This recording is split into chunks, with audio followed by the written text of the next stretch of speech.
Good afternoon, everybody. If I'm going to repeat this in case you weren't at the earlier session. My name's Wendy Gephardt. I'm a grants and contract strategist for the last, 25 or so years. I present regularly at national webinars and develop tools and templates and guidance that help make compliance accessible for everybody. And this afternoon, we're going to talk about procurement requirements under 2 CFR Part 200, aka Uniform Guidance. Grant issues often trace back to a contract review that uncovered a procurement problem. This session builds a clear understanding of federally funded procurement, including general procurement standards and policies. We'll walk through these methods of procurement and dollar thresholds, then we'll wrap up by identifying conflicts of interest and meeting documentation requirements. So, with that said, we'll move on to our agenda for today. We have objectives, general procurement standards and policies, methods of procurement, dollar thresholds, conflicts of interest, document requirements. We'll have resources, questions, and close out for this afternoon. Our objectives are to assess important federal communications, including the 2025 Compliance Supplement, and how they may impact internal controls, procurement policies, and other internal procedures to help us properly manage our federal awards by detecting gaps or inconsistencies.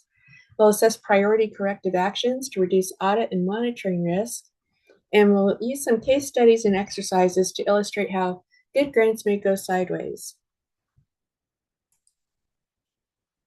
So to start off with, when auditors and agencies or pass-through entities refer to core administrative requirements under uniform guidance, they generally mean this part, 2 CFR Part 200, subparts A through D, all pointing to subpart D, which we're looking at right now.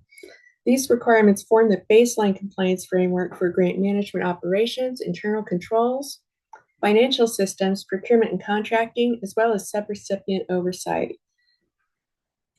We have procurements by states, general procurement standards, competition, methods of procurement, contracting with small and minority businesses.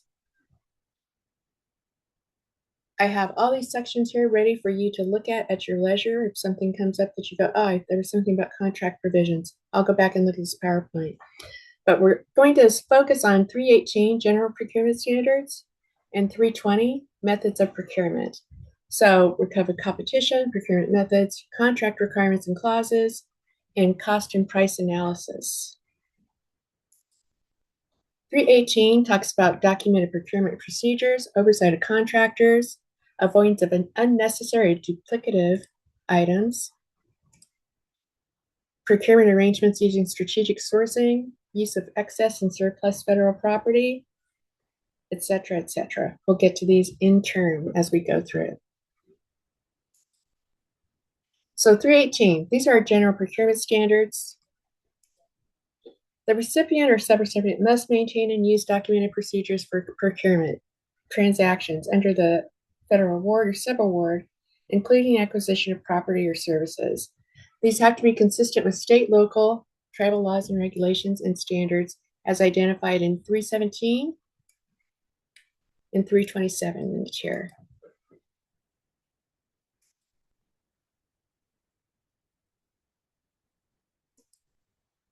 318 is about oversight of contractors. Recipients and subrecipients must maintain oversight to ensure that contractors perform in accordance with the terms and conditions and specifications of their contracts or purchase orders or work orders.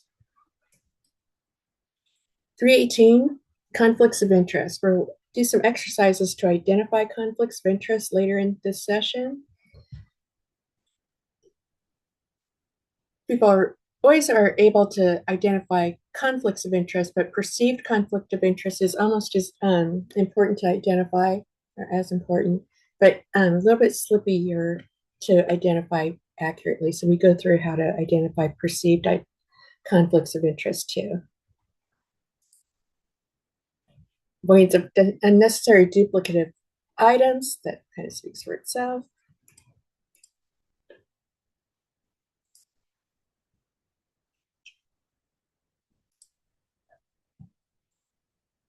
excuse me, I'm trying to catch up on both sides here. General procurement standards. These are procurement standards that we have in our grants management manual and our financial management manuals. If we don't have those yet, we talked about that a little bit earlier about how we should work on getting those set up for our organizations. Excessive surplus or excess federal property. We talk about how to dispose of that once the grant is over, once the award is finished. Excuse me, I'm going to go back up here to responsible contractors. We have to identify responsible contractors that possess the ability to perform successfully. That means we do a risk assessment and determine, do they have the internal controls? Do they have the tools and systems that they need in order to manage these funds successfully? Some organizations are that you want to work with, they may not have the systems and internal controls that we want them to have. That doesn't mean we can't work with them. It just means that we work more closely with them to help them become more able to perform the internal controls and procedures and policies that we have to under our federal award requirements. We have to keep records of our procurements so we can identify those to both our auditors and our grantors, including time and material type contracts. I'm not going to talk about these today. I'm going to put this here so you are aware it exists, but most of us aren't going to be dealing with time and material contracts unless we're doing construction or capital projects.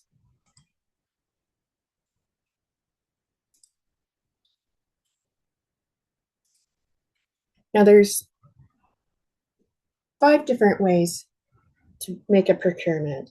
There's 3 types though. There's informal procurement methods for micro purchases or small purchases,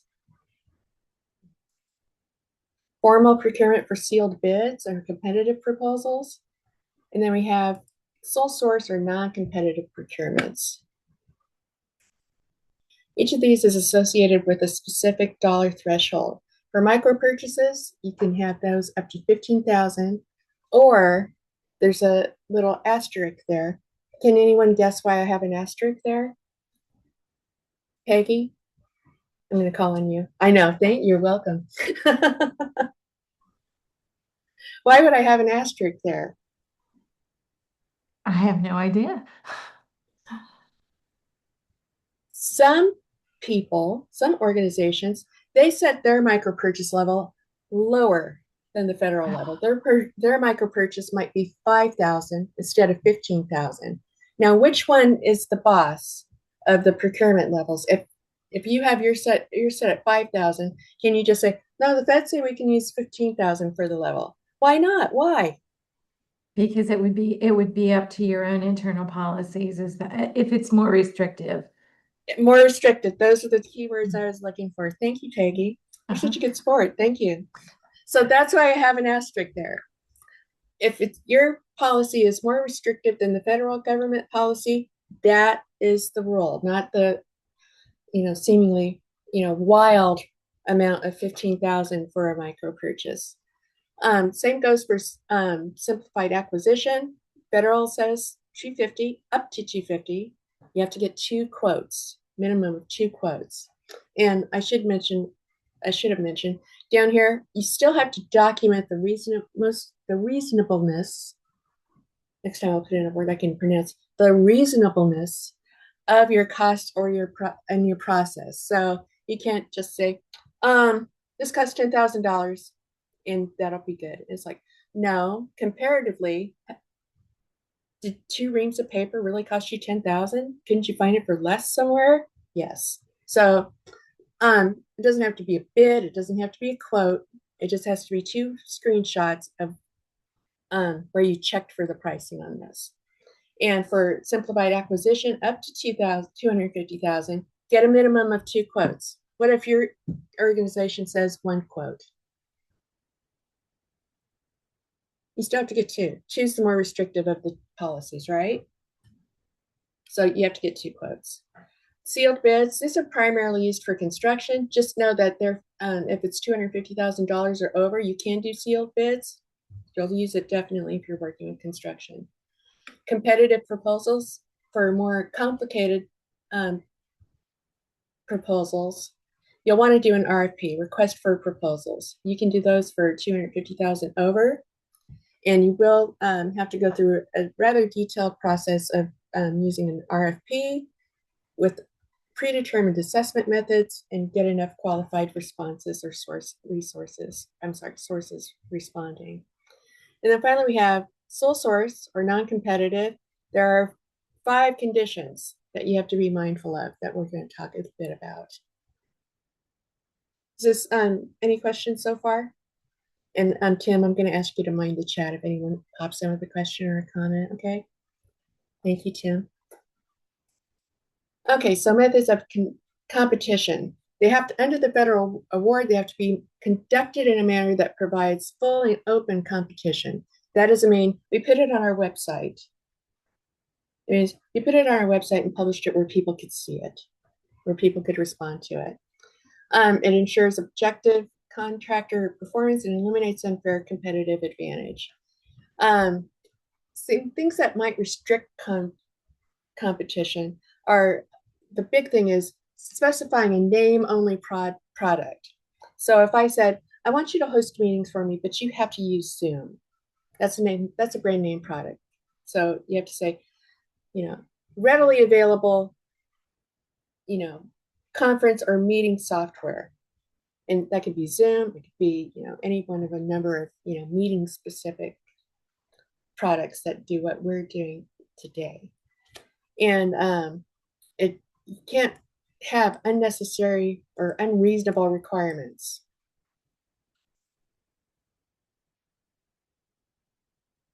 You'll know what's unreasonable. It's like today they could have said, you have to be from Texas to do this. Tim's going, yeah. Subrecipient must have written procedures that ensure that everybody is on the same page.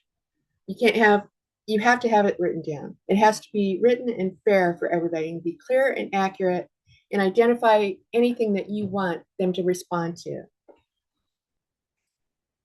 For non-competitive procurements, otherwise known as sole source, I'm sorry, this is something else. I'm going to skip over these because we don't have time. Okay, included in your exercise packet, we have an audit-ready procurement cheat sheet. So you'll have 5 different items to address when you're ready to do some procurement. And there includes a procurement threshold table here. And we're going to have an exercise here. Tim, can you sort us into groups, please? Or let's not do it by group. Let's not do it in breakout. Let's just do it in person, if you'll help me with the chat. Okay, so we're going to have a series of scenarios. Go to this sheet in your exercise handout book or handout sheets. You'll look for the audit ready procurement cheat sheet, and you'll also have one that has just the procurement thresholds table on it. Is there anyone that doesn't have that? If you don't, please say in the chat.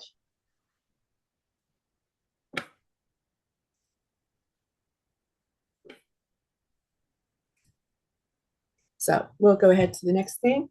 We're going to sort scenarios by the appropriate procurement method, the bear cloud that I showed you earlier, and identify competition requirements and flag anything that requires special documentation or approval. So we'll go to the next slide.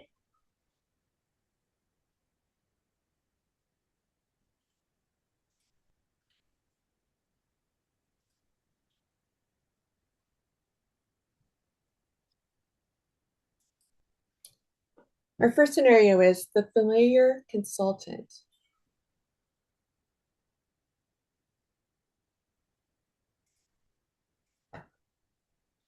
A department wants to hire a consultant for $22,000 to redesign a reporting process. The consultant has done similar work before and say they can reuse most of the prior materials, reducing turnaround time. Staff say, okay, we'll skip the competition altogether. They say they can do it. We need to move quickly on this. Is prior experience enough of a reason to limit the competition? No. And Amber says no. Tell us about it, Amber. That is not a good reason to limit the competition. If the rules say you have to have so many bids, then you have to do that. That's absolutely right. What's number two? What procurement method is appropriate at this dollar amount? It's for $22,000. It's a little Hmm. bit above that minimum purchase, right? So it is, what's the next one up? I Small know I can't purchase? see it. Oh, do you have your hand out? Yeah, I'm looking, trying to open it now. Let me skip See, back I a thought I was paragraph. so smart. You are smart. You were the first one. You are smart. Here, I got it up on the screen now. I've got it's not the micro purchase, right? Because it's at 22. So it falls under this small purchase. And here it says Small we have purchase. exactly. So we have to get price quotes, and the method aligns with the dollar amount. So we'll go back again here. So it's a small purchase. And what's the minimum documentation we need to justify this? Can we just go on a phone call, Amber? An No, email? No. We need how many? I just said everything for documentation, it needs to be in writing for one In thing. writing. That's the bare minimum, right? We need it in Yeah, writing. It needs to say what they're going to do, timeline, how much they're going to charge, and we need more than one quote, right? We need two at yeah. least. Unless Yeah. you say at your organization, we need five. So for uniform guidance, two is enough. If your organization says more, you have to do more. Let's move on to the next one. This one's vendor written specifications. So this one's at 60,000. For a $60,000 equipment purchase, staff ask a preferred vendor to help draft the specifications because they know the technology best. The resulting specs match only that vendor's product line. Can we get a volunteer for this one? And y'all should know I can't see all of your pictures and names at the same time.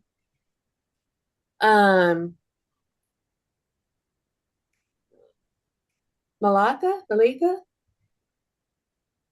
would you mind Yes. tracking this one? Uh, So do did it, these, no, they do not. why not? Uh, They know the technology best. They say so.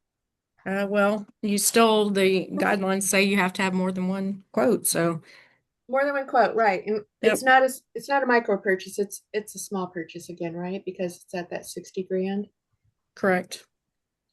How could you do this differently without starting over? It's like, okay, you have one bid. What could you do to bring this into compliance?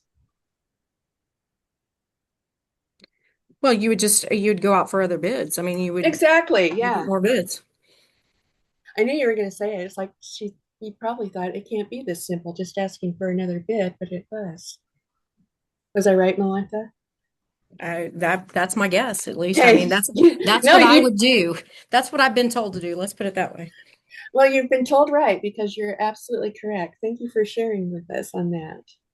Thank you for answering the call for a volunteer. See, for the next one, our scenario is emergency or poor planning. And staff realized late in the fiscal year that grant funded equipment hasn't been ordered. To avoid losing funds, they cite urgency and purchase $28,000 in supplies from a single vendor without competition. Um, I can tell Bruce he wants to say something about this. I would say that that's going to fall in the 15,000 to 350,000 Uh-huh. group. So So we small should get at purchase. least we should get at least two bids. They That's what say it it's appears. urgent. They say it's urgent. Right. They didn't order it in time, so it's urgent. They're not gonna do anything. They're gonna do a sole source. They're gonna do a non-competitive. Why shouldn't they? It's urgent, Yeah, but that's isn't it? poor planning on their part. Too bad. Thank you. I like you, Amber. Tell me more about this. Poor, Why they should really? have planned. They should have planned better because they're not going to be grant compliant. So it's too bad. Still have to follow the procedures. You still have to follow the procedures. And it's not urgent to, I mean, I'm going to presume the supplies aren't like food, diapers, that kind of stuff. I'm thinking these are office supplies that they forgot to order. So it's not urgent. No one's going to be injured or hurt if they don't buy it from from a sole source. So is timeline pressure the same as an allowable emergency? No. How about we determine the procurement method? Now, how would this look to an auditor? Would the auditor say it's only $22,000 or $28,000? It's only a small purchase. Are they likely to let that fly without a comment? No, they won't let that fly without a comment. Because if they let them get away with a small purchase, what's to keep them from saying, oh, we can just do it on a larger purchase? Right. And even if they don't cite it, does that mean you'll never get called on it? No, No. someone's gonna notice that you didn't that you used this money on an emergency sole source, no competition method. So this one is just, I thought it was way out of line here. And I think Amber agrees with me on this. I'm going to go through the other. We have Can I one add more. something else to that? Certainly, Mark. And we go back up there a bit. One of the reasons that an auditor wouldn't take that is that, especially if they're a CPA firm, they also get peer reviews. And when they're having peer reviews, they would look at the work papers and the peer reviewer would ask questions of why did you not comply when you showed that on your work papers, which could really impact the CPA firm from doing other engagements. So that's why a lot of times you'll see that CPA firms are very conservative. And the reason why is they don't want to lose business. I was not aware that CPA firms were, peer reviewed. I thought that I knew they had to, retain their CPA licensure and registration, but I wasn't aware they did peer reviews. That's interesting. Thank you, Mark. They do peer reviews if they're doing audit compliance. And typically another CPA firm that specializes in peer reviews will actually go out and do that. We did that at Texas Education Agency when the single audit came out, and Uh-huh. we were required to go out to our CPA firms that did school district audits. So those are kind of the things. That's why you'll see that CPA firms, even though they're reasonable, that they're still very compliant driven because they don't want to be in a bad situation. That is excellent information, Mark. Thank you for sharing that because I wasn't aware of the peer reviews. Now I'll stop screaming about how unclear they may be in some circumstances for some things. So it's because that they're being conservative. Thank you for sharing that. I'm going to skip this one and we're going to go to methods and dollars thresholds sorting. We've talked about, what sounds fishy as far as, the type of competition that you choose to do your procurements with. Let's now take that up a little bit and sort these scenarios by the appropriate procurement method and identify the competition requirements and again, flag special documentation and approvals that's needed. So the first one, and let's just throw these in the chat. Boom, boom, boom, boom, boom. Office supplies for staff. The cost is $3,200. They're going to buy routine binders, toners, and paper charged to the grant. What's the procurement method? It's $3,200, so it's a micro purchase. Yep, micro purchase. What needs special documentation or approval? Anything here? They'd probably just need a couple screenshots of like Staples and Amazon, right? Where they checked for the pricing. Sound good, everybody? Speak now or forever hold your peace. I'll move on to the next one. Laptop for a grant-funded project, $14,500. What do they need for this one? Roger, do you have any input for this one?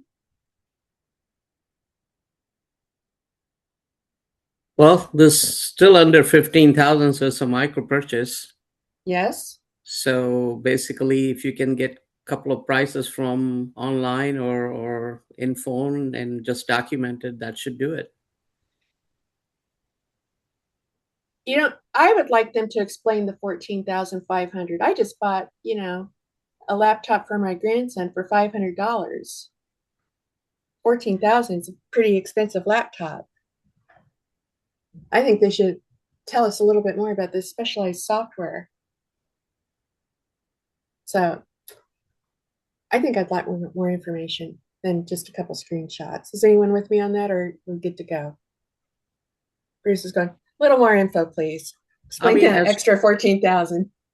I thought we were talking about what type of a purchase, but not getting into more specifics about the purchase. And yeah, of course, I would be asking those questions. Excellent.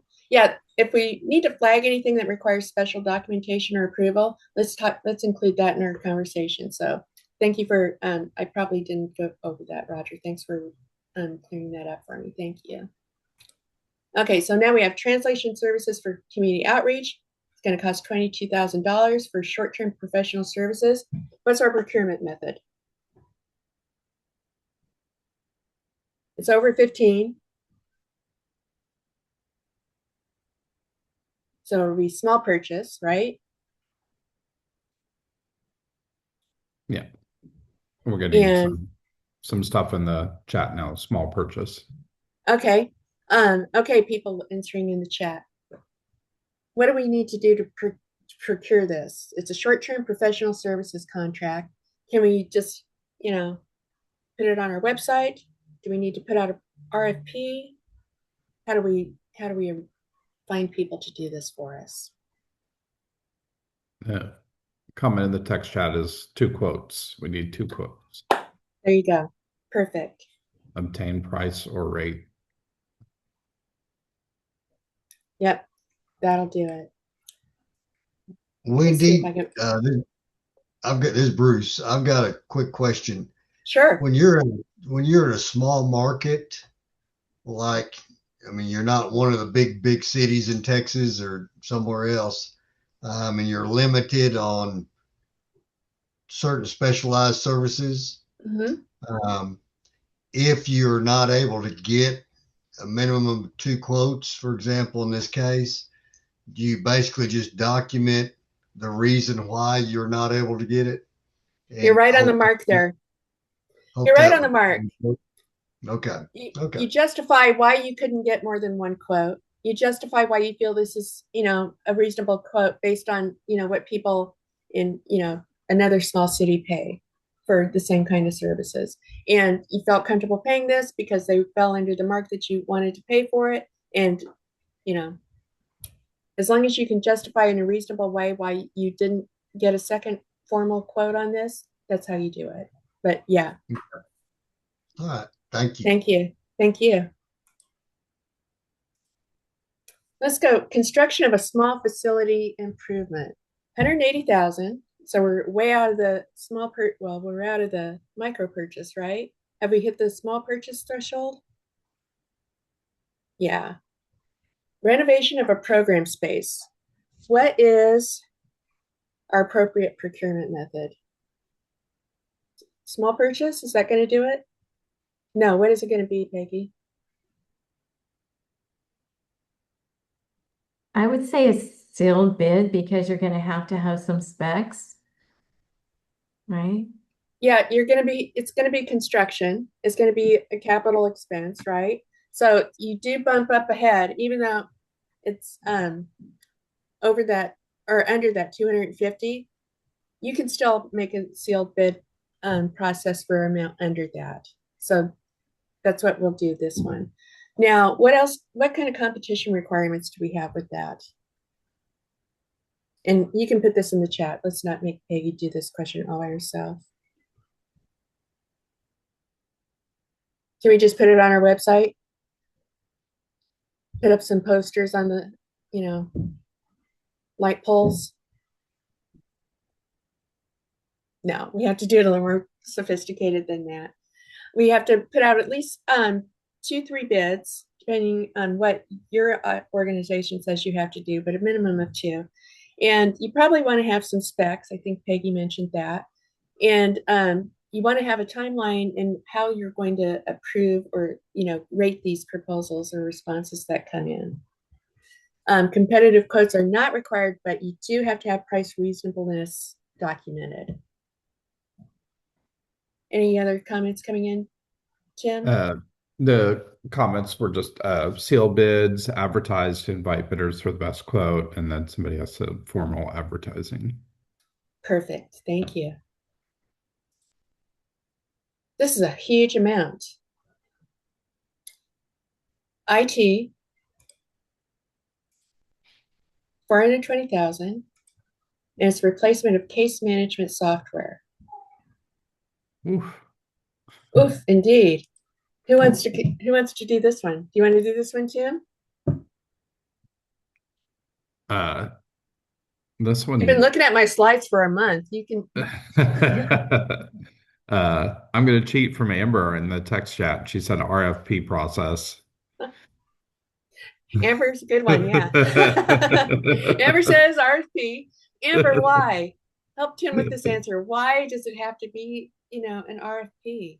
It's only an IT system upgrade. I know, but it's the dollar amount. It's definitely over 350,000. Mm-hmm. So what are we going to do? We're going to put out a formal request for proposals, right? Mm-hmm. Are there any special requirements we might have about the replacement of case management software? I mean, are we running into like a specific brand name here, or can we avoid it? We need to avoid it. Who said that, Roger? Okay, Yeah. if we can we, it says it's a replacement of case management. So are we willing to go with a brand new case management system? Or can we build that into the RFP? It's like, currently we use this. We don't care if we stay with it or not, but it has to be like this. Can we say that, Roger? But we have to explore it, right? We want to get the best price, so we have to explore it. Maybe there are some other software that are better than what we are using. Excellent. And they can say that in their response, right? It's like, yes. here's a great software that you can replace it with. Okay, so, anything else? Yes, this Peggy. brings up a question that I actually had a while ago, but it's kind of related. So if you write specs that only one vendor, or like our question was, when the vendor helped write the specs. Yeah. And then you have to go out to get another bid, then do you have to broaden the specs so that you foster competition? Or it's like this one, if you're going to replace a certain case management software, there's certain specs you need. Yeah, like Roger said, you can say that in the RFP. It's like, we've got XYZ. We're willing to entertain, the fact that you may, suggest ABC case management software, but it has to have, the components that you want in the system. You can say, we want it to do, A, B, C, but you can't say, and we have to print it out on Post-its, or we have to, you can't, you have to be, brand agnostic when you put out an RFP. So, I mean, if you did say, we've worked with, Acme case management software for the last 30 years, all the staff know it and love it, and it has these components, and you have a respondent that says, well, Wiley E. Cody's thing says it'll do the same thing for $10,000 less, then that's something that you'd have to consider as you rate the RFPs. Is anything coming in on chat? Uh, no, but Okay. that's actually brought up a question for me, Wendy. Yeah. Yeah. Let me know. No, I'm like, teach me, teach me. Um, the so often one thing is connected to something else, right? Especially when Mhm. you're talking about software and systems. So if you have a system that's in place, sometimes only certain software talks to other software. Mhm.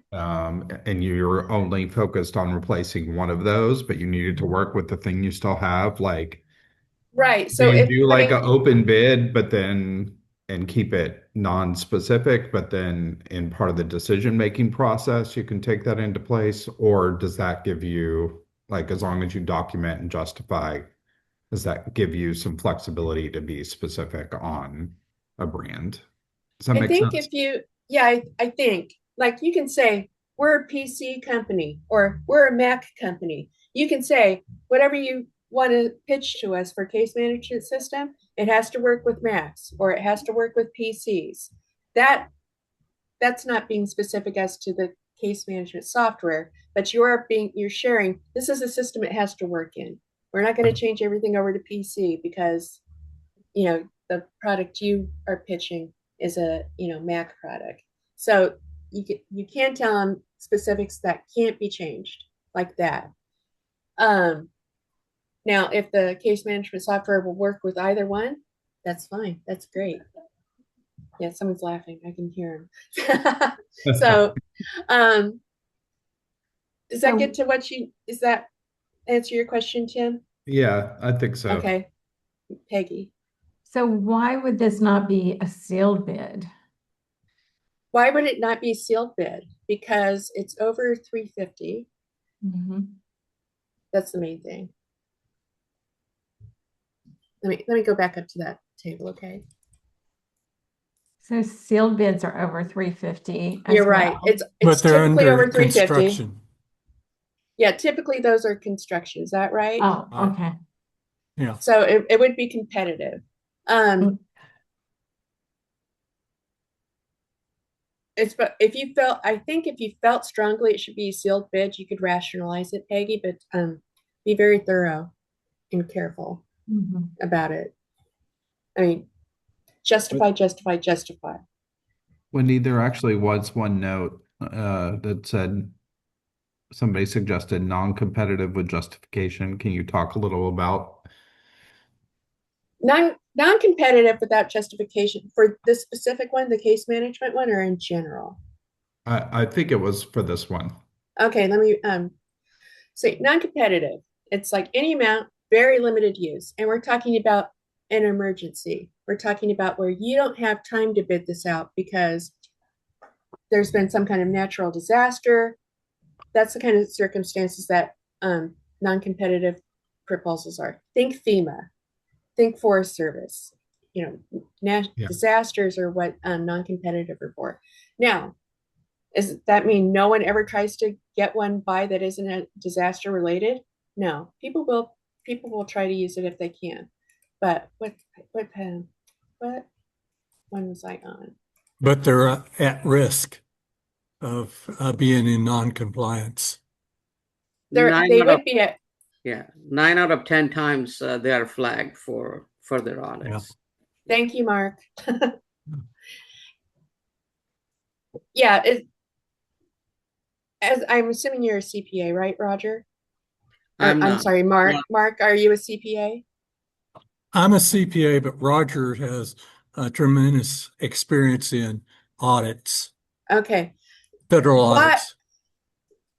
why would you not accept? I can't even find the slide I was on. IT. There I am.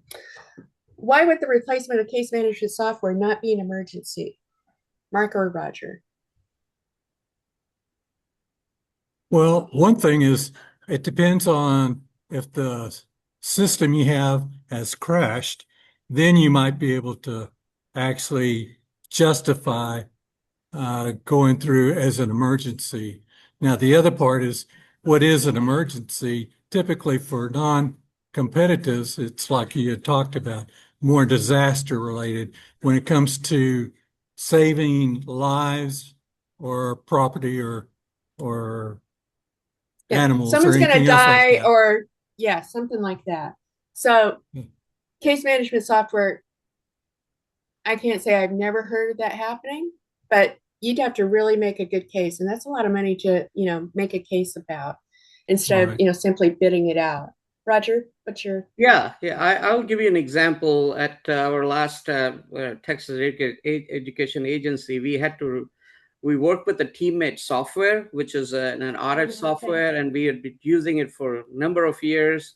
And when the time came up for renewal, everybody knew the software, we could use it, and it was just a simple thing if we would just renew it. But again, because of the cost and everything, we had to explore other options and get other, and we thought that we could not replace that software. And when we actually explored it, we found a better software and a little bit cheaper. So you can never say that this is the only thing we want to use it, or because we are familiar with it, because unless you really go out and actually shop for it and with the specification that you have, you never know. And that's the reason I think the sole source is only used for the emergencies and not for something like this.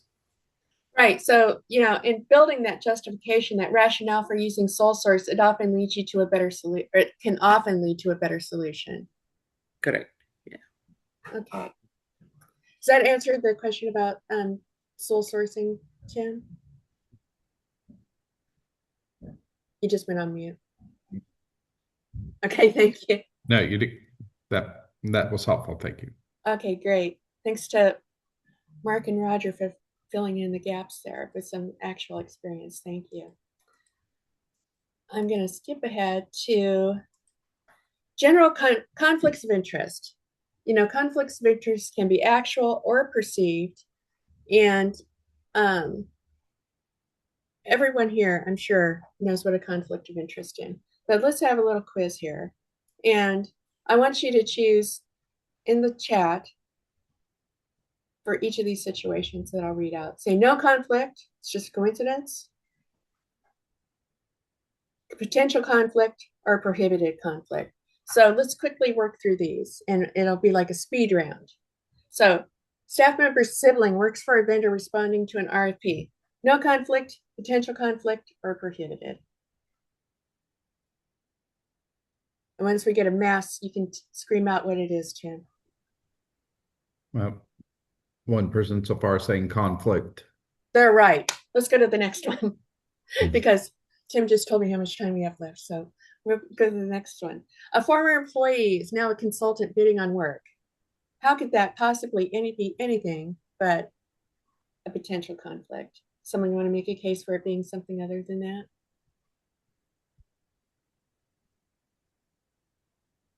Okay.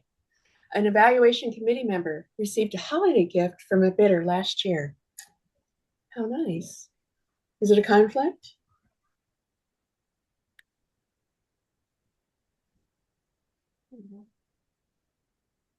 Could be dollar threshold.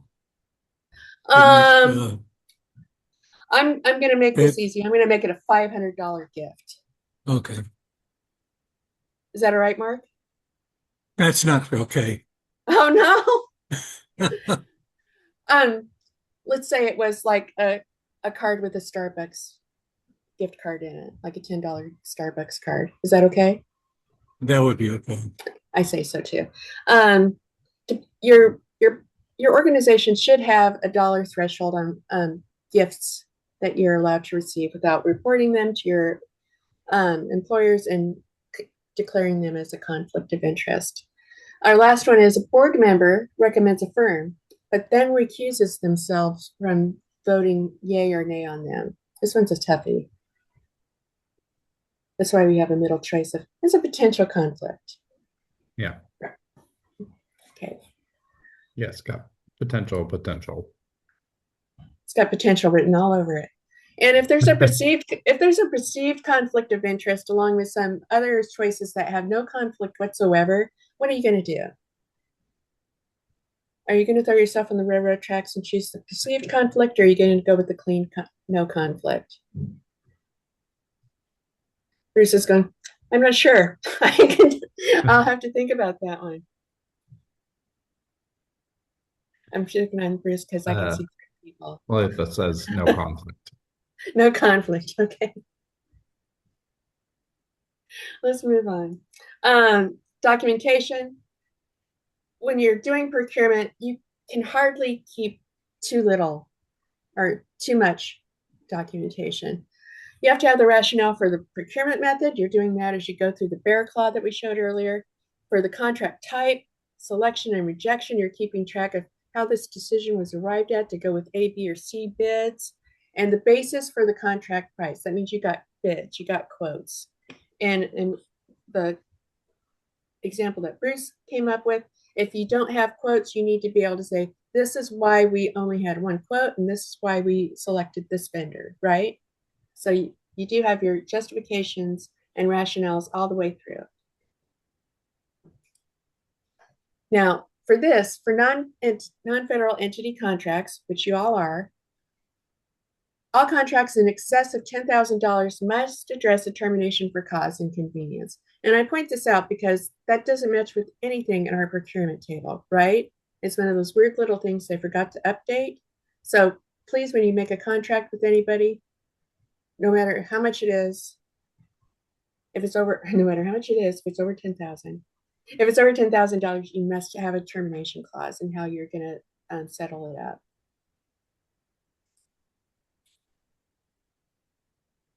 We have another exercise. We're not going to be able to go through these, but you do have them in your exercise packet, so you can take them home and share this training with the folks who aren't able to attend in a staff meeting. Say, here's this exercise we can go through. And this way you share the training that you got today and get everybody up to speed on the same page as you. I'm wondering what kind of documentation is missing here. Give me a chance to catch up on my slides on the right.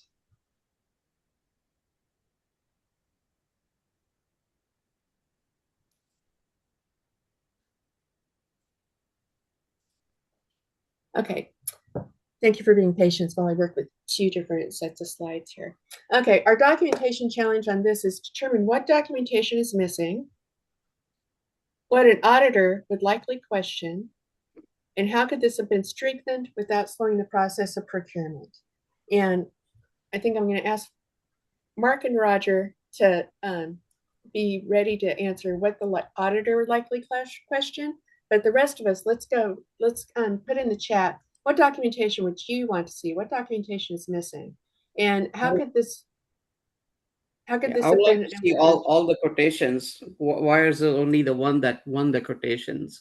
I would like to see the other two quotations as well, because it was said that the 3 quotations were obtained.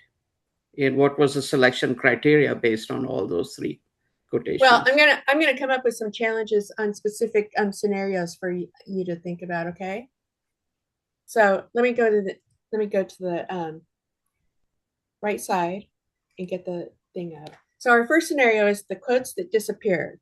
A $32,000 piece of equipment was purchased using a small purchase procedure. The staff said 3 quotes were obtained and compared. The procurement file contains a purchase order, the selected vendor's quote, and invoice. So put in the chat what's missing from this. What keeps it from being audit free?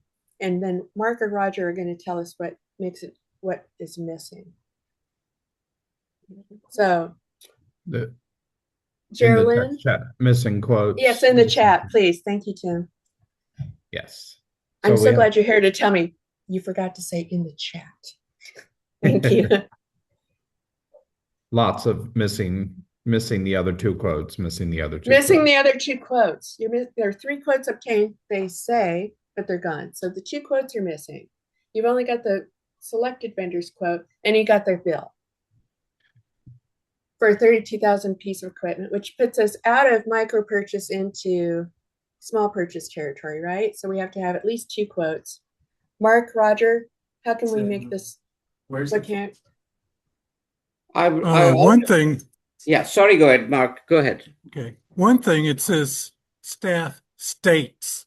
It doesn't say documentation. So I don't know, staff could say we looked at 5 quotes. Well, without the documentation, then you don't have, without that, there's no support for the transaction. The So support, yes, so in an audit finding, it would be missing documentation. period. Right? There. Correct. Okay, let's go to the next one. And using the same parameters. 9800 micro purchase was made using a purchasing card. The buyer selected a well-known vendor and did not obtain quotes. We got a receipt and a purchasing card statement. What's missing? It falls right under the micro purchase, right? Because it's under 15,000. Right. The buyer selected a well-known vendor, but did not obtain quotes. No. Price reasonableness. Yes. Purchase order. Yes. Who did they go to? Why did they need them? Who were they bought for? We need the purpose, right? Gloria Mark? says quotes not needed. What? Gloria said quotes not needed. Quotes not needed because it's 9,800, not 50, it's under the 15,000.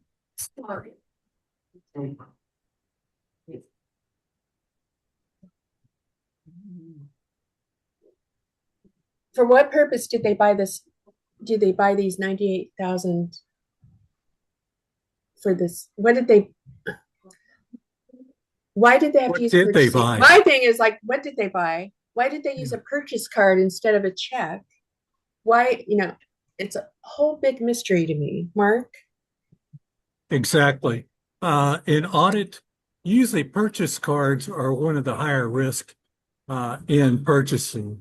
So that would be one question. Why a purchase card instead of your standard process? Wendy, can I ask you a question? If let's just say Sure.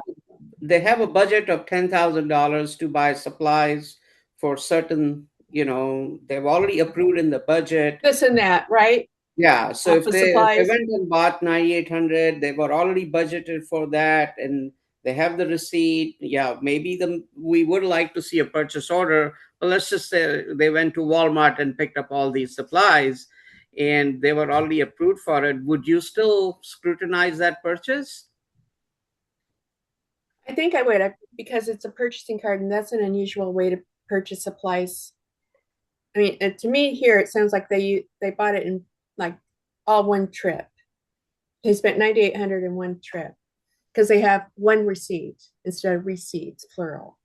So Even to me, even if the items on the receipt were all look eligible for the purpose that they were given the money for. if it would add up to $9,800 exactly, I'd consider it, but I would look at it. And I would Okay. suggest that in the future, they don't purchase supplies with a purchasing card. But I think you may be right that it's not a finding exactly, but I think I'd make a suggestion. What do you think? Yeah, definitely I would look at it. But again, like I said, it's just not that black and white that somebody just purchases 9,800. And like I said, if they have been budgeted and we know what the supplies are for, and if we look at it, yeah, I would still like to see a purchase order for that, but again, it depends on the situation. Yeah. Well, Roger, I'm going to save this case because it's aroused more discussion than anything else I've asked today. Thank you. Where are we sitting at, Tim? We're at half an hour out. Is that right? Yes. I'm going to go to, would you sign this? Okay. Give me just a moment while I get down there. Okay.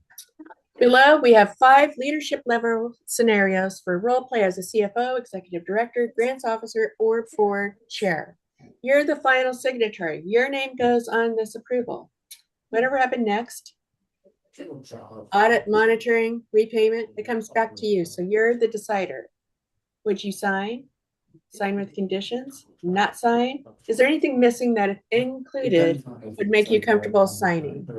So let's go to the first scenario.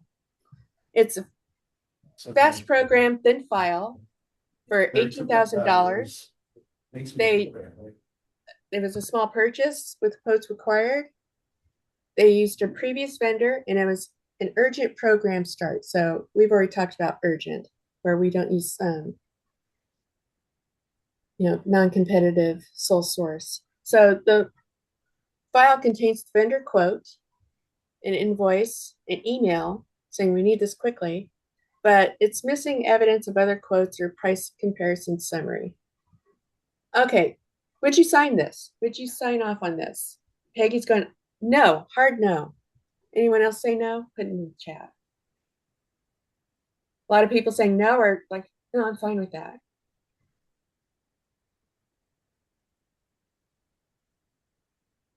Is anyone putting anything in chat? All knows, not All without seeing the knows. quotes. They need quotes. Okay, anything else? That's the big thing. We need quotes. It's over $15,000. You were required quotes. Is anyone saying anything about the urgent program start? Because that's another thing. I wouldn't sign up for that. It's like, no. All right, like Amazon delivers. take that email out of the file. Yeah. Yeah. It is Oh my God, irrelevant. you're destroying evidence. It is irrelevant. It is not related. It's irrelevant. Amazon delivers overnight. So it's like urgency can't be one of the things here. Okay, let's try another one. Can I ask a question on that? Of course. Let me go back there. Always select a lowest price quote. What if there is a vendor who's more qualified and is a little bit more expensive, but you have worked with them in the past and they have provided you good service? Can you make a point that yes, even though their quote was slightly higher, but their product was good or their services were good, that's why they were selected, and you documented all that? Would that still be a problem? Let's make kind of what are you purchasing? Are you purchasing reams of paper? Are you purchasing just services from somebody like a okay. Yeah. Okay, so if services that from a vendor you previously worked with, right, you've got two quotes. One is a little bit higher. If you can justify the fact that they're higher, but not exorbitantly so, and that you can save time, and it's more expedient, time wise. What other factors would you take into consideration? Their Performance. Oh, reputation and past performance. Okay. Past performance. There's some. As long as it's not like $3,600 instead of $18,000, I think you could make a case for that. But the key thing is documenting and justifying, right? That is correct. All right. Are we all on board with this? He wants to spend more money, but we're okay with it on this, right? And I would also think at some point, like if you're using the same vendor for 7, 8, 9 years, at some point, like is it just because you know them, or are they actually providing a better service? I think sometimes it may be that they're providing better services, but at some point it becomes ease rather than actual better use of funds. You know what I mean? Yeah. So maybe Mark, you do this once, or Roger, I'm sorry. Maybe you do this once, but the next time you get it, it's like get another quote to make sure that Yeah. Or just put that kind of a thing in your policies, right? And follow your policies that you're going to review these things however often it is, 2 years, 3 years, something like that. Sure. I mean, you may work with a CPA, an auditor, let's say for, you've worked with them for the last 3 years and you're going, let's work with them again. And it's like, well, you could, but you really should change up your CPAs and your auditors on a rotate on a regular cadence, because other auditors will see things your current auditors didn't see. Same with your CPA. So switch it up so you can, give everybody a chance to work with you because you're so fantastic, right? Yeah. Yeah. Okay. So let's try this one. Looking at the time. Clean process, quiet conflict. It went ahead on me. There we go. 62,000. It was competitive. They received 3 proposals. The file contains an RFP, scoring sheet, selection memo, and contract. So it's like, that sounds pretty good. Additional information. One evaluation committee member has a professional relationship with the selected vendor. There's no conflict disclosure in the file.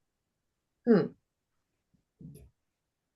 we ready to sign on this, or do you want to get some more information? Peggy's going, I'm not going to sign that. Bruce is going, I like him. I'll sign it. Is that right, Bruce? No. Okay. The no's are rolling in. Mark's going, I want to speak. Go, Mark.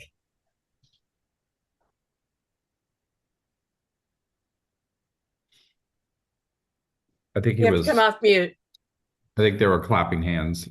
Oh, okay. I thought you were going, I want to say something. No, it's just clapping that people are saying no. Okay, yes. Thank you for saying no. What's wrong with this? A professional relationship with the selected vendor. How could they have gotten out of this? What's the simple thing they could have done? Disclose and not vote on it. Exactly. Disclose and not vote on it. Perfect. I'm glad everyone was going, no. Thank you, everybody. Okay, so I think we all have this gist of, would you sign that? You're all very conservative. I like that. I know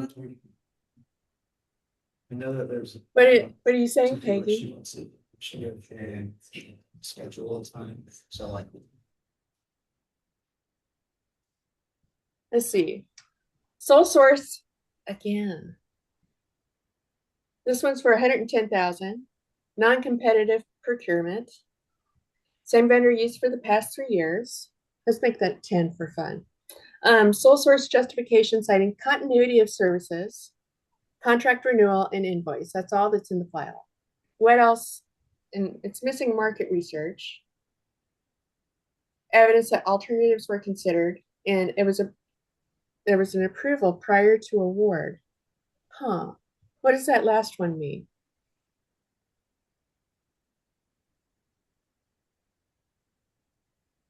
That they knew they were going to get it before it was RFP? Mark?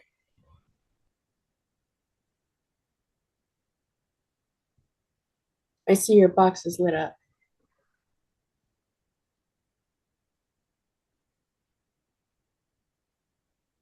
Yeah, no, I wouldn't sign without getting all the things that are on the missing. All the things that are on the missing. Like a market research. Even then, I mean, honestly, I'd be hesitant to sign this at all, but if it's. So you wouldn't sign it. You'd say, No, give it to the CFO.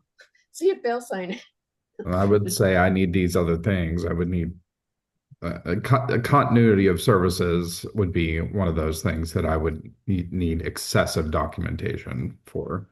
What kind of documentation would you accept for continuity of services? I would still what kind of work would they be having? What work would they be doing that in continuity would be important? Well, I mean, I think this probably happens frequently. It's somebody that knows us, they know our work, they know how we operate, they know the systems we use, they know how to work with our survivors. Like if you're a sexual assault agency, like those are all the kinds of things that get used to justify. But at some point, to have a 3-year non-competitive bid for that much, like you need to go out and get other bids. You might come back and have a really tight scoring system where part of that is familiarity with our systems, but that can't be the overriding reason.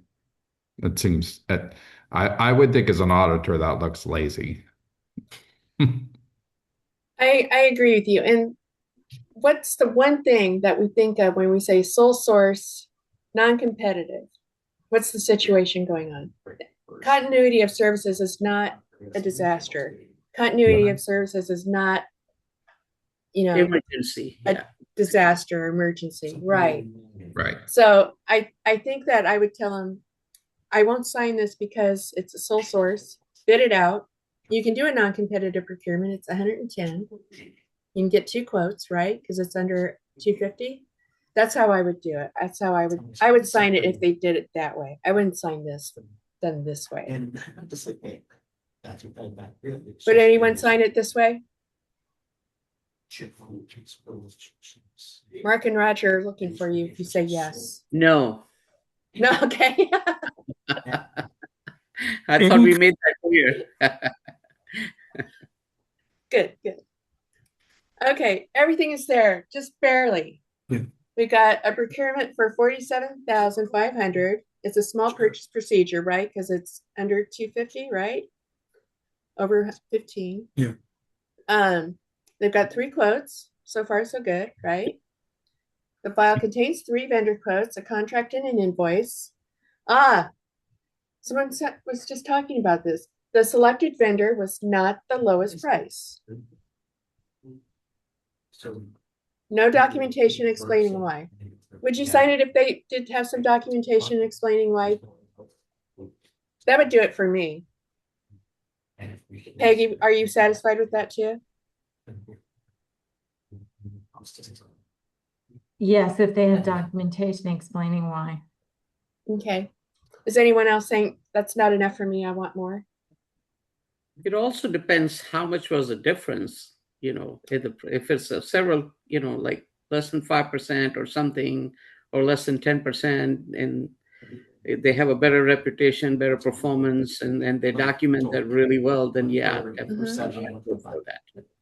Okay. So more documentation saying why this person was chosen. Like you and Peggy are on the same page exactly with that, I feel.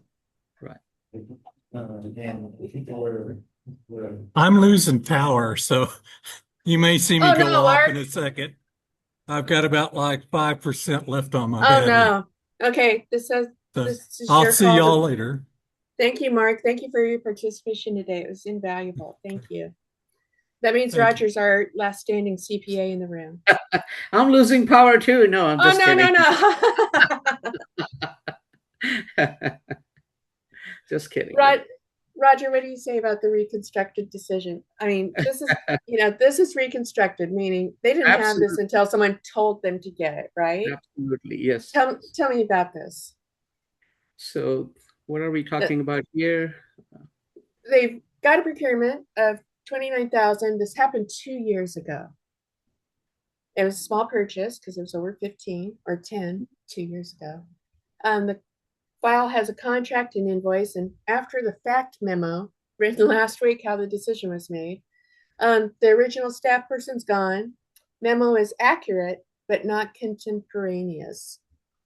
How's that going to fly? Quotes? Where are the quotes? Where's the comparison? Where's the quotes? Yeah. Where's the beef? Where's the quotes? Maybe, yeah, where's the beef? Where's the quotes? It's fine that, people turn over. It's fine that the original staff members left. But, who all does onboarding and offboarding of their, of the people who touch the grants at their workplace? Crickets. Okay. Before you let grant people go, you have to do offboarding. You have to say, I want to see your portfolio of grants. I want to go through your files. I want your emails. I want your documentation. So in 2 years, when our grant's over, we have all the documentation in place. I can't tell you how many grants I have not been the original grant manager on that, when the grant closes out, that's when the grantor says, where's this? Where's that? And I'm like, I've not any earthly idea. And it really delayed the closing of one of our COVID grants because we couldn't find the documentation for it. It just did not exist. And eventually we had to do some after the fact justifications and rationales that, it was true. I felt comfortable, that we were telling the truth, but it really did delay the closeout because the last person that handled the grant was long gone by the time the closeout came around. So, Roger, how do you feel about non-contemporaneous memos? Yes, I mean they should have documented, they should have had the codes, they should have outlined how the purchase was selected, and without all that information, that's a problem. Your auditor's going to flag that purchase. Well, luckily we didn't get flagged because we had, good rationales for the purchases we'd made. But this was for a transit agency, so we were paying for drivers, so it was pretty straightforward what we were doing. But there's other situations I can think of that wouldn't fly anyway. So we are about 15 minutes till the end of this presentation. Is there anything that we should go over that I kind of flew over and up towards the top of this slide deck that you'd like to ask me about, or if you have general procurement questions, you can ask things hypothetically. A friend of mine is doing this. I'm not sure if this is kosher. And I can come up with a few if you want me to, but I just know that some people have some hypotheticals. And we know it's not you. We know you're asking on behalf of a friend that wasn't able to be with you here today. Does anyone? I know Roger probably has one that's really juicy. I Not to wanted put you to on the ask spot, you, Roger. yeah, no, I wanted to ask you, can you go explain a little bit about the what do you call cost price that they have to do it for some of the procurement? What is it called? Cost price analysis Yeah, let for me go up. for the competitive proposals, because I know that was a big thing when a long time ago, everyone had to do that in order to show that how they selected the competitive proposals. Right. For competitive proposals, that's a formal procurement. That's a little more serious than, that purchase card we were talking about earlier. We're talking big money, $350,000 or more. And it can be construction. It can be, case management software that's, super expensive, like, I don't know, NetSuite, Salesforce, big programming that costs a lot to buy and configure to meet your needs. So when we're talking about what makes a price reasonable or not, is that what you're getting at, Yeah, Roger? the cost price analysis, basically, you're required to do that for those type of purchases. Right. So what makes one price reasonable and another price not reasonable? Well, you compare what people are willing to sell it for, and if you can tell from the pricing, if one is set at 1,000 and another bid is for 20,000, you can, so I know some people that automatically throw out the high and the low bids and go to the middle. So let's pretend this is for something around your house. You're getting new blinds in. One person says, okay, for these blinds, I'll charge you 5,000. And another one comes in and says, oh, you need this and this and this done, so it's going to cost you 15,000. And then the other one says 50,000. Who are you going to go with? Are you going to go with El Cheapo for your home? No. Would you go with the 50,000 one that wants to add all this work on top that you didn't ask for? No. You go for the one that, met the requirements as requested in the RFP. They met the evaluation requirements. They're reputable. They passed a risk assessment. That's the ones you go with. So you have to, in addition to putting out a, good RFP that's comprehensive as far as what you want, what you need, and the price range you have in mind, you also have to have a pretty good scoring sheet or rubric that tells how you came to your decision. So that helps you back up why you chose who. Regardless, it's taking more than just the cost into account. It's taking in the quality of the work and the reputation of the vendor that's offering to do the work for you. Right, Roger? Yeah, definitely. Can you think of anything else, anyone that you would want to consider when you're doing a purchase like that? If you've got bids all over the place? References, maybe? References. That would be great. References would be wonderful, yeah. And we can put that in the RFP. It's like, we need 3 references. And then if you can find like a reputable kind of industry,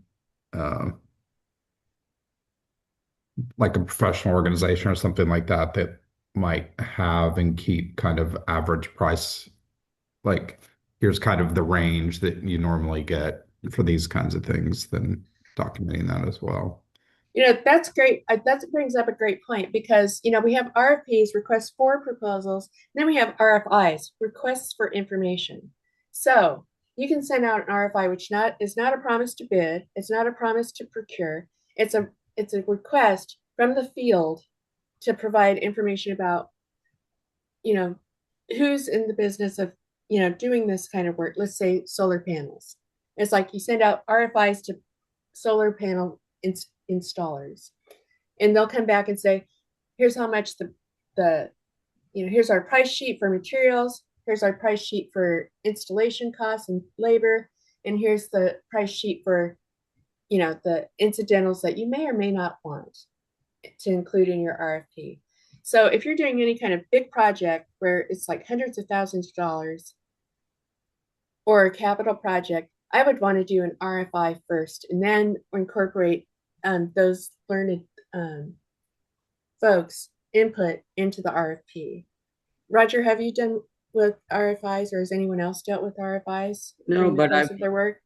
I have reviewed them, and when it first came out, when the 2 CFR 200 came out, the way we were told that you would actually ask the vendor to provide you what was their cost, so then you would know how much profit are they making. And that was really hard because nobody's going to tell you what their cost was. So then you can do the cost price analysis, So that became a really challenge, to how do you do that? How do you ask them, hey, how much did you pay and how much are you charging us, Yeah. Right. What's your profit? And it's like, hey, I'm What's a your business. profit? I don't have to tell you that. Yeah, exactly. Because you don't want to give them too much profit.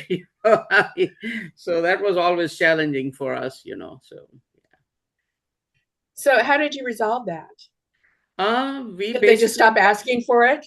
No, like I said, we took a lot of documentation and just did the analysis, and like I said, we had the good metrics and rubric to kind of show, why they were selected, why the vendor was selected, and we went along with it because it was not reasonable for somebody to tell them exactly what their cost is and what they were charging you. Yeah, and we never had any issue with the feds with that. Yeah, excellent. Because you had a lot of documentation to back up your decisions. Exactly. Perfect. Yeah. Is that Peggy? Yes. So this is probably a stupid question, but so is this for every purchase, right? That an organization would do? No, this would just be for those big purchases like the $350,000 ones. For like I'm sorry, I meant the whole Oh, table. the table? Yes. Yes. The table is something that you want to consult as you work through any kind of purchases you make. This comes directly from uniform guidance. So unless, as I think you mentioned before, your organization's thresholds are lower and you have to go by those rather than uniform guidance, but these are what you need to follow.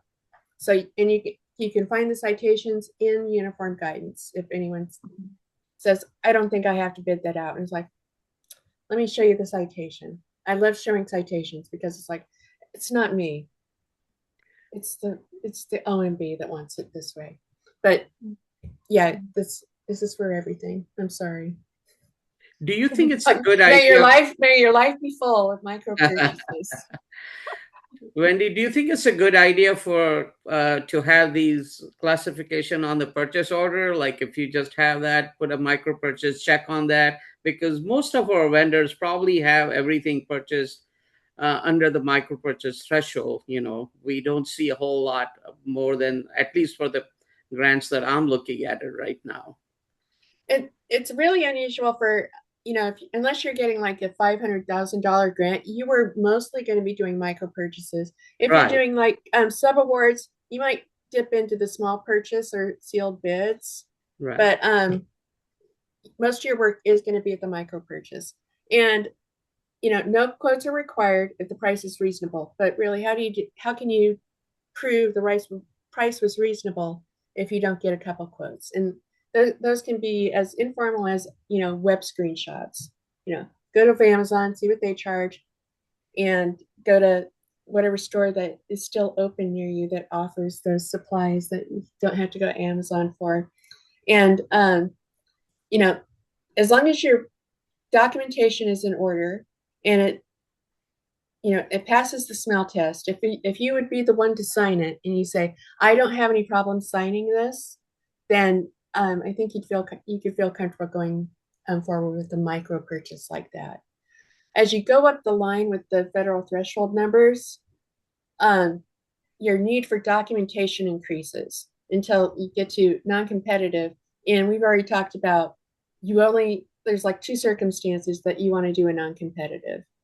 And that's if, something's, been declared an emergency by FEMA, or you're in a wildfire area, or typhoon, or, tornado, like we have here in the US. So, Wendy, yes, Go sir. ahead. Sir, go ahead. sorry, Roger. There's a question in the chat. Can you please explain the difference again between the cutoff of 250,000 versus 350,000? Let's see. Tell me if I'm going to the right slide. Was it on the Bear Class slide? Yeah. Okay. This should say 350. And I think the slides the slides you get have 350 in them. It used to be 250 until federal acquisition rules were updated very recently. And they went up, you'll never believe it, they went up due to inflation, up to 350. So where you see 250 on small acquisitions and sealed bids and competitive here, those all should be 350. And I apologize for that oversight. Does that address that question? Yeah, it used to be 250. Now it's 350 because FRA said we have inflation. We can raise these. I know. I've never heard of such a thing. It's like they're acknowledging that prices have gone up. They admitted to it. I know. Only in procurement, nowhere else. This doesn't count at the grocery store. This is for federal procurements. So whoever asked that question, thank you. Thank you for letting me. Wendy, last question from me. Can you go a little bit about SAM.gov? Do all the purchases, including micro purchase, have to be checked on that for disbarment, suspension disbarment? SAM.gov it's changing every single day. And I'm sure, Roger, you're aware that there's a new and interesting component of SAM.gov that they just added since the beginning of this year. But generally speaking, all your subrecipients must be registered in SAM.gov. They must have a UEI, and they must be registered beyond just having a UEI. Your contractors can get away with just having a UEI, but they're not registered and vetted to the same extent that your subrecipients are. But everyone, Roger, does have to be in SAM.gov, whether they're a contractor or a subrecipient, regardless of the amount.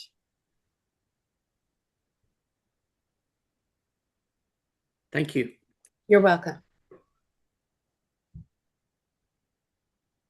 Now they're asking people to say that they'll abide by the executive orders that have gone out since I know. To abide by the executive orders that have been put out since President Trump came back into office. So that's a new and I wouldn't say interesting. It's a new part of SAM.gov. Yeah. Yeah, there's all kinds of stuff around technology, right? And that you can't purchase it from Chinese-owned companies. And Yeah, there used to be one, yeah, who, I'm not even sure I'm saying it right. Huawei, it's HUAWEI. It's like nothing from them. And now they've expanded it out and contracted it because for a while it's like you can't buy anything from ByteDance or TikTok. Well, they're fine now because the Oracle guy bought them, so they're kosher again. So as long as you keep up on your OMB memos and read what SAM.gov has to say when you go in, you should be okay. And if you're not, usually when you're applying, if you've applied, citing these, your program manager will say, we want to fund you, but you have to change your application just slightly to say you won't buy these things.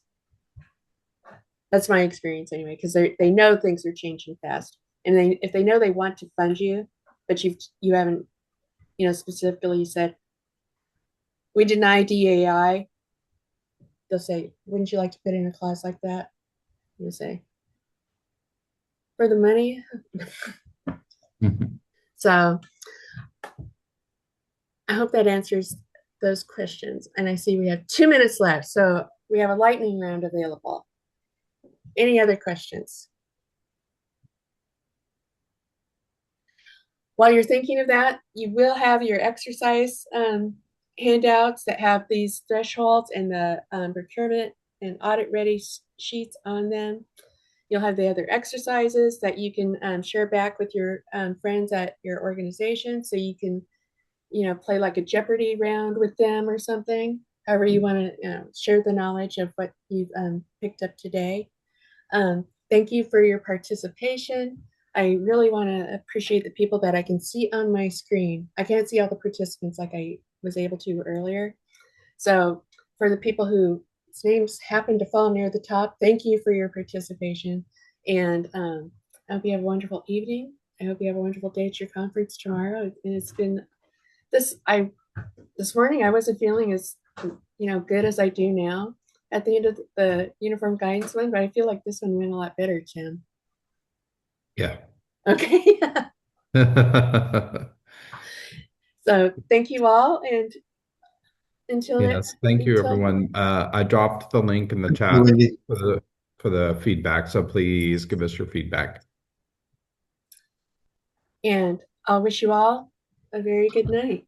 Thank you. Thank you. Thank you. Thank you, Bye. Cindy. Bye-bye.